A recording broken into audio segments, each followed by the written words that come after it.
I love printing. I love printing. I love it. I love printing.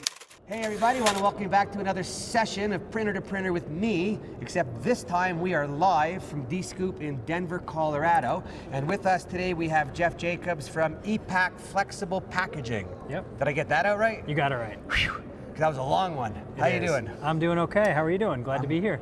Me too, thank you. So before we get into anything, why don't you just tell us a little bit about your company? Yeah, I'm with ePac Flexible Packaging. We are the largest and first all digital flexible packaging printer and converter. We're based in the United States, but have right now, I believe, 22 plants globally, with 17 in the US and Canada, and a bunch of others in Australia, Indonesia. So you're not a little company. You're going a giant flexible. Pretty big, and we're growing very quickly. Who owns you? We do.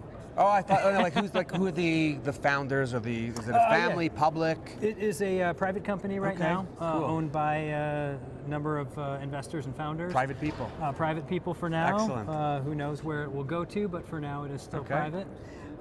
We do work with a number of different companies, and ultimately our goal is to help small and medium-sized businesses grow and compete with the big brands with a big brand presence in their packaging.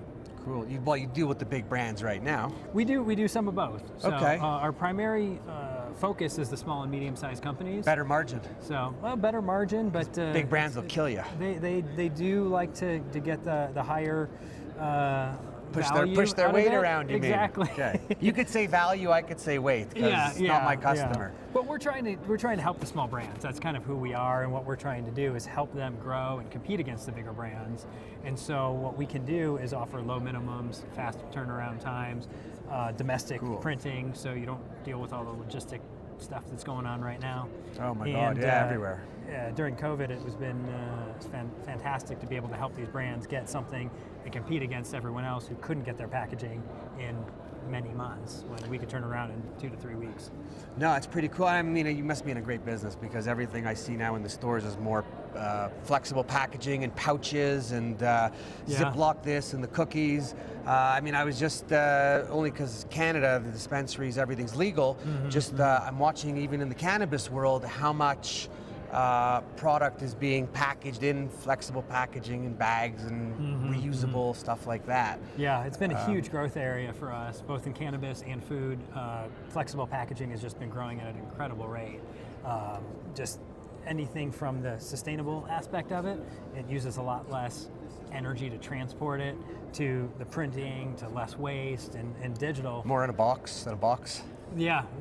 Right? I mean, it's a strong demand, and like you said, cannabis is a growing market with legalization here in the U.S., and flexible just lends itself very well. It's legalization all over the world is changing. All over the world, yeah. Whoever would have thought in our time that we'd be having these discussions, but it is pretty cool. And I mean, when we say cannabis, we're talking the CBDs as well, which is great medical. What's really all we're talking about? No, well, maybe a little THC. But the CBDs are really big. Is big in CBD. That's I think we own. I was told something like a large percentage of the market in the French CBD production of flexible packaging. The UK, we have a plant there as well. And, what's your biggest product, you think, for in flexible packaging? Biggest? Like the item-wise. Oh, item-wise. Well, I just saw it's a 10-pound bag of birdseed the other day, and so that's kind of the widest. We do use the 30-inch wide format, and so.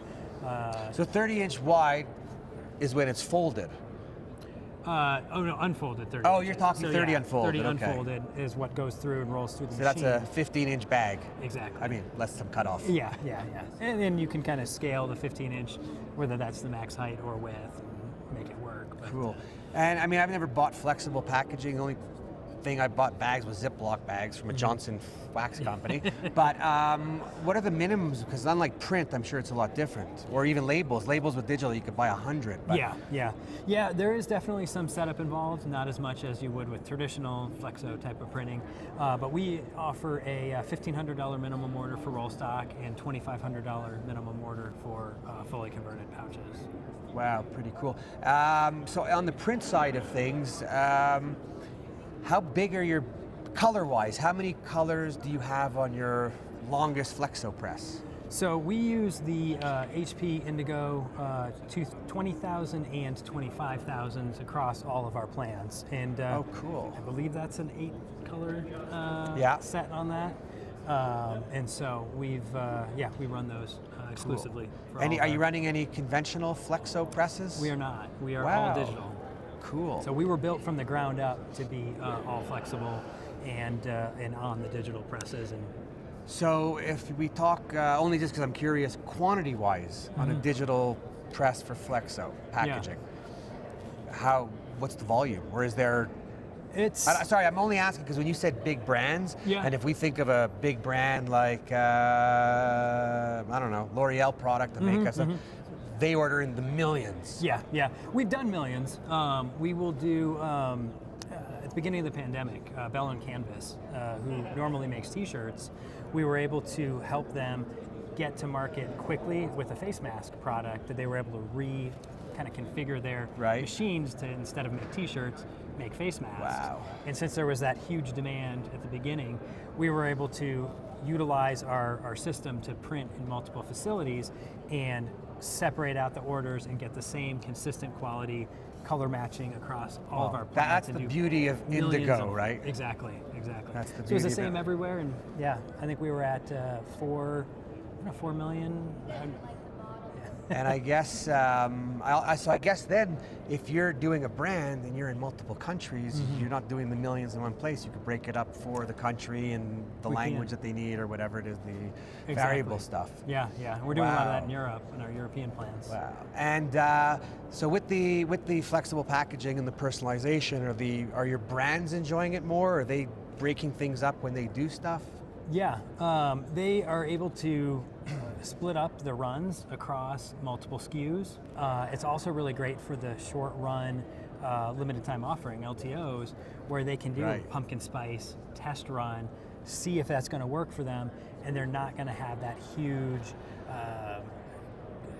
problem with excess inventory if it doesn't sell well. Sure, they can just give it a try, see if it works. If it doesn't, not a huge loss, not a huge investment in the inventory. I like to think that digital caught up with me, because when I was always selling even conventional print, I used to say to the customer, just buy what you need right now. Don't buy more. Inventory costs money. Yeah. You know, and then all of a sudden the digital presses come out and they're using everything I said. Go figure.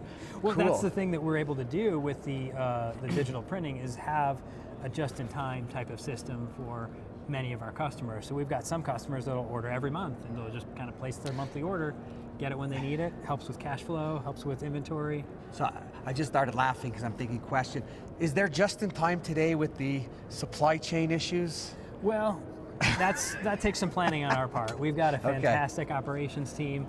They'll order up in advance and try to get the inventory that they've projected out that they see we're going to need. And so it doesn't quite work the same when we've got these delays that we're seeing these days, but because we order that way and we've got the inventory and scale, we can make it work. So before we go, I just want to thank you for taking the time. Really cool to learn about something I didn't know that much about, know a little bit more. Before I throw you out, is there anything you'd like to say, final words to viewers and any of your customers, employees that might be listening? Well, just happy to have been here. Appreciate you doing the interview. And if anyone has any other flexible packaging needs or wants to talk about it, we're here to help and help small businesses grow. And if you want to get to him, you got to come through me. No, I'm just kidding. When we post, we'll put his website and you can reach out to him. Everybody, want to thank you again for tuning in. I'm assuming that you tuned in. Warren Werbitt for What They Think. I Love Print, live from Denver. We're in Denver.